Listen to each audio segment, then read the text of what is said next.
Kaylin Fiengo was only 18 years old when her life came to a violent end on a November night in Central Florida. But long before tragedy found her, she had already lived a life shaped by responsibility, determination, and love for her child. She was known by friends and family as energetic, funny, warm-hearted, and deeply loyal, someone who could make people laugh even during difficult moments.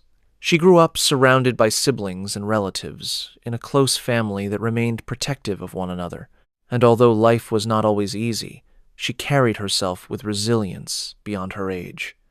As a teenager, Kaylin faced a challenge that would overwhelm many adults when she became pregnant at 16. Instead of retreating from the pressure, she chose to keep the baby and embraced motherhood with seriousness and maturity. While other teenagers worried about dances, parties, or weekend plans, she was balancing school assignments with diapers, sleepless nights, and the demands of raising an infant. Yet those who knew her said she never complained for long. She loved her son fiercely and made him the center of her world. Despite the weight of young motherhood, she continued her education and managed to graduate early, determined to build a future that proved hardship would not define her. Her relationship with the father of her first child eventually ended, but both remained involved in caring for their son. By early 2022, she was trying to move forward and create a new chapter.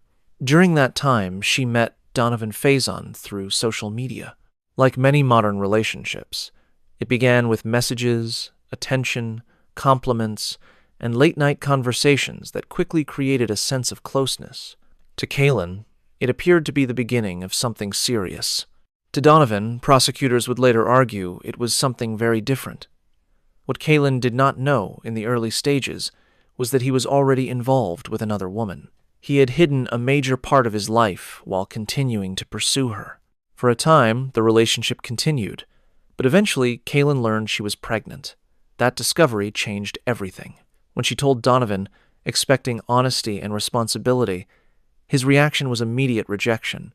He pressured her to end the pregnancy and made clear that he did not want another child or the consequences that would follow. But Kaylin refused. She had already chosen motherhood once before and was unwilling to terminate a pregnancy simply because someone else found it inconvenient. Her refusal became the spark that ignited escalating conflict. Rather than accept the reality of the situation, Donovan admitted he had another girlfriend and claimed their relationship had meant little to him beyond physical involvement. To Kaylin, it was betrayal layered on top of abandonment. Still, she did not back down. She insisted she would keep the baby. In the days that followed, arguments increased through calls and messages. According to investigators, Donovan became angry and desperate to distance himself from responsibility. 3 days before the murder, the two met in person to discuss the pregnancy. During that meeting, he allegedly took her phone and sent messages pretending to be her, claiming the baby was not his. It was a manipulative attempt to erase paternity and create confusion. Kaylin quickly realized what he was doing, grabbed her phone back, and left. Trust between them was nearly gone, yet the pregnancy kept them connected whether either wanted it or not. Then came November 11th, 2022, the day everything changed. Kaylin told family members she was heading out after dropping off her young son. To those around her, it sounded like a normal evening, but privately, she planned to meet Donovan again after he contacted her and claimed he had a solution and wanted to talk. Perhaps she hoped he had calmed down.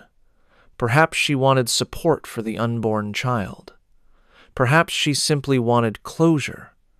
What is clear is that she felt uneasy. Before leaving, she asked a close friend to track her phone location using an app. That decision suggested fear. She sensed something could go wrong, but still believed she needed to face the situation. Earlier that evening, she dropped off her 1-year-old son with his father. Witnesses later recalled that she seemed anxious and distracted. When asked if something was wrong, she brushed it aside. Before driving away, she reportedly expressed hope that she would not be hurt that day. Those words would later become chilling evidence of her state of mind. She then drove to Coastline Park in Sanford, a place that becomes quiet after dark. Hours passed. Kaylin did not return home. Calls from family members went unanswered. Concern turned into panic. At around 11:20 that night, a Sanford police officer patrolling near the park noticed a car parked with the engine running. It was late enough that the scene appeared unusual. The officer approached and discovered Kaylin in the driver's seat, suffering from a gunshot wound to the head. She was pronounced dead at the scene. The baby she was carrying also died. In a single moment, 2 lives were taken, and an entire family was devastated. News spread quickly. Her father later described the emotional shock as entering a dark tunnel where nothing felt real. His daughter was gone. His grandson had lost his mother. The unborn child she had chosen to protect was gone as well. Community members left candles and balloons near the park. Strangers who had never known Kaylin were shaken by the cruelty of the crime. Detectives immediately began asking who she had gone there to meet. A friend arrived near the scene after tracking Kaylin's phone and told investigators that Kaylin had planned to meet Donovan. She also explained that Kaylin had been nervous beforehand and asked to be monitored for safety. That information made Donovan the primary person of interest from the earliest hours of the investigation. When detectives contacted him, he denied involvement and claimed he was not even in Florida that night. According to his story, he had gone to work and then traveled to Virginia. He also pointed to a social media photograph that appeared to place him out of state. At first glance, the claim created uncertainty. If true, he could not have committed the murder. But investigators continued digging. They asked for access to his phone. He refused to provide the passcode. They asked detailed questions about his movements and where he had stayed. He became evasive and then largely stopped cooperating. Detectives examined the photo used as an alibi and discovered it had actually been taken months earlier. The image was old and had been reposted to create a false impression. What first looked like a defense now appeared to be deception. With growing suspicion, the results transformed the case. Deleted messages between Donovan and Kaylin were recovered.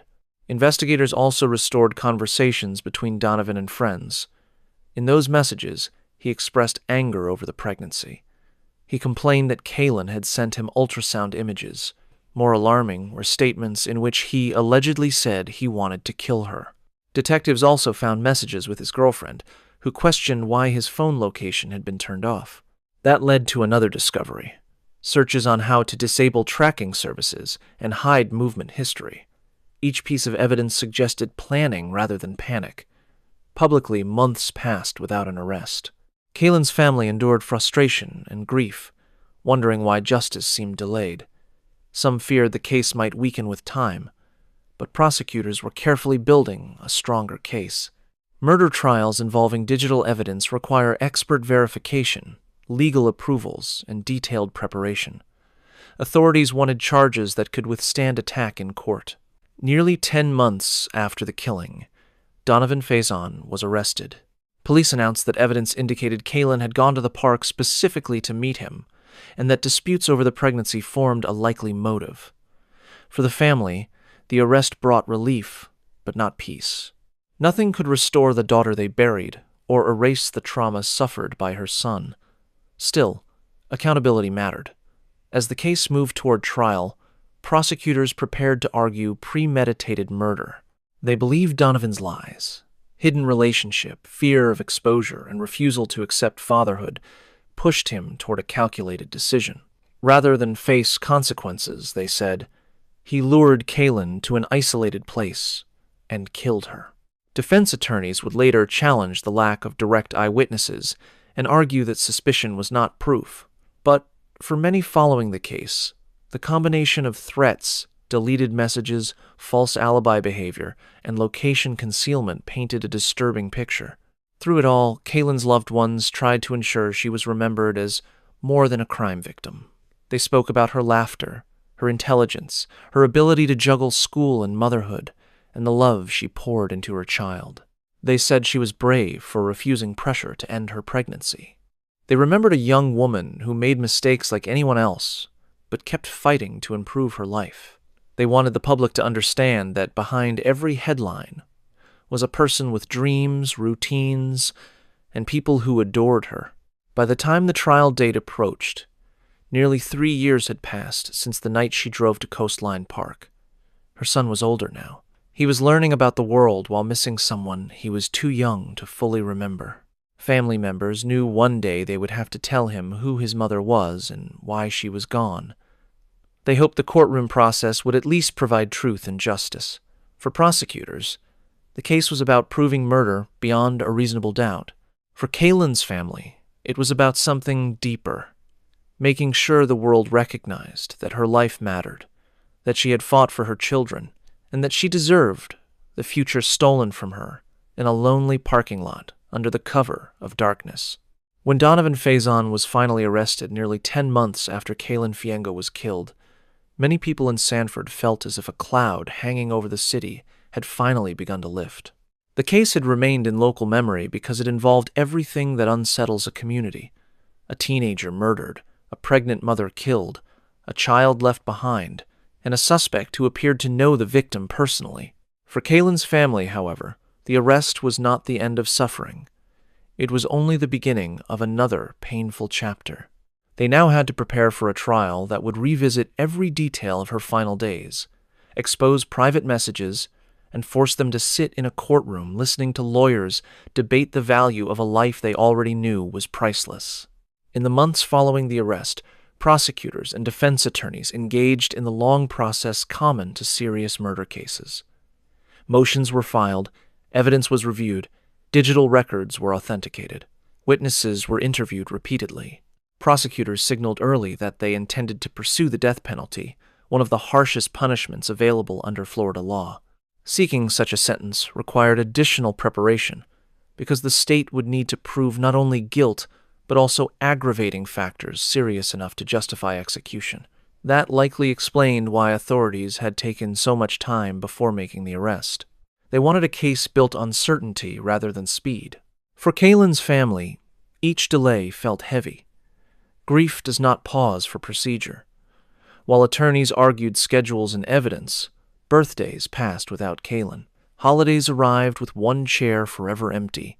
Her young son continued growing older without the mother who had adored him. Relatives stepped in to raise him with love and support, but every milestone carried the reminder that she should have been there herself. As trial approached in October 2025, nearly 3 years had passed since the murder. The prosecution entered court with a narrative of premeditation, deception, and selfish motive. They argued that Donovan had created a complicated personal life built on lies. He was involved with another woman while maintaining a relationship with Kaylin. Her pregnancy threatened to expose his dishonesty and tie him to responsibilities he did not want. Instead of accepting the consequences of his actions, prosecutors said he chose to eliminate the problem permanently. They described how Kaylin had been persuaded to meet him late at night at Coastline Park, a location that would be quiet and isolated after dark. They reminded jurors that she was fearful enough beforehand to ask a friend to track her phone location. They then walked the jury through the evidence gathered over months of investigation. Restored messages showed hostility toward the pregnancy. Some communications allegedly included threats. Internet searches suggested attempts to disable phone tracking or hide movement history. Detectives had also uncovered the misleading social media image used to support his claim that he was in Virginia at the time of the murder. According to prosecutors, these were not random facts. They were pieces of a deliberate plan. The defense took a different approach. Rather than deny that Donovan had lied, behaved badly, or rejected the pregnancy, they focused on the gap between suspicion and certainty. They argued there was no eyewitness who saw him fire a weapon. No confession had been made. No direct physical evidence placed the gun in his hand at the moment of the killing. They claimed prosecutors were asking jurors to infer guilt based on ugly behavior and circumstantial evidence. Defense attorneys often attempt to separate morality from legality, and that appeared to be their strategy here. A man can be dishonest, selfish, and cruel, they suggested, without necessarily being a murderer. But trials are not decided by isolated statements. Jurors weigh the totality of evidence. They heard that Kaylin went specifically to meet him. They heard she was anxious beforehand. They heard he lied about his whereabouts and used an old photo to support a false alibi. They heard messages revealing anger over the pregnancy and statements interpreted as threats. They heard about efforts to disable tracking features. They heard that Kaylin was then found dead inside her own car. The prosecution argued that coincidence could not reasonably explain the chain of events. Witness testimony added emotional force. Family members described Kaylin as loving, playful, and hardworking. They spoke of how seriously she took motherhood at a young age. They described her determination to continue school and create a better future. Friends spoke about her fear before the final meeting and her belief that she might be harmed. Those moments reminded jurors that the victim was not merely a name in a case file. She was a daughter, sister, mother, and young woman trying to build stability despite difficult circumstances. Prosecutors emphasized repeatedly that she had refused pressure to terminate her pregnancy. In their view, that refusal became the motive for murder. Closing arguments brought the case into sharp focus. The state argued that Donovan had thought through his actions, arranged the meeting, and carried out an execution-style killing in a dark parking lot. They portrayed the murder as the final step in a pattern of manipulation and avoidance. The defense insisted the state had built a story, but not proven it beyond a reasonable doubt. They urged jurors not to convict based on anger or sympathy. Then the case was handed to the jury. For Kaylin's family, deliberation was one of the longest waits of their lives. Years of grief had led to this moment. Yet after only about 2 hours, jurors returned. Such a short deliberation in a serious murder case often signals clarity rather than confusion. The courtroom stood silent as the verdict was read, guilty on all counts. Emotional reactions spread instantly through the room. Some family members cried. Others exhaled deeply. Kaylin's father later said they had waited a long time to hear those words. For many supporters of the prosecution, the speed of the verdict suggested the evidence had been compelling. But the legal process was not over. Because the state sought capital punishment, a second phase would determine sentence. During the penalty phase, prosecutors argued that the crime deserved the maximum punishment. They emphasized that 2 lives had been taken, Kaylin's and the unborn child she carried. They described the murder as calculated and cold, committed to avoid responsibility. They highlighted her vulnerability as a young pregnant woman lured to a secluded place by someone she trusted. The defense now shifted from doubt to mercy. They asked jurors to spare Donovan's life and choose life imprisonment instead. Family members on his side reportedly gave emotional testimony, pleading for compassion and asking that he not be executed. Cases like this create 2 circles of pain in one room. One family mourns victims. The other faces the destruction of someone they love because of what he has done. Neither side leaves untouched. In December 2025, the judge formally imposed sentence. Donovan Faison received the death penalty for the first-degree murder of Kaylin Fiengo. He also received a separate death sentence for the killing of her unborn child. In addition, he was sentenced to life in prison without the possibility of parole for related violent offenses connected to the crime. It was one of the most severe punishments the court could deliver. To Kaylin's family, the sentence represented accountability, though not closure. Closure is a word often used in crime stories, but families who lose loved ones know it rarely exists. A verdict cannot restore birthdays, conversations, laughter, or futures. It cannot return a mother to her child. It cannot erase the memory of how someone died. What it can do is publicly affirm responsibility and remove uncertainty. After sentencing, Donovan entered Florida's death row system, where inmates often spend years or decades pursuing appeals. Death penalty cases move through multiple layers of review, meaning the legal process can continue long after headlines fade. For the public, interest often ends at sentencing. For families, it never truly ends. There are appeal notices, anniversaries, media reminders, and the permanent task of carrying grief into ordinary life. In the years after the case, Kaylin's memory would remain strongest through those who knew her and through the son she loved so deeply. One day he may ask who she was. Those raising him can tell him she was funny, smart, and determined. They can tell him she became a mother young and embraced it with pride. They can tell him she worked hard to finish school. They can tell him she loved him beyond measure. They can also tell him that when pressured to give up the baby she was carrying, she stood firm. She chose what she believed was right, even when others demanded something else.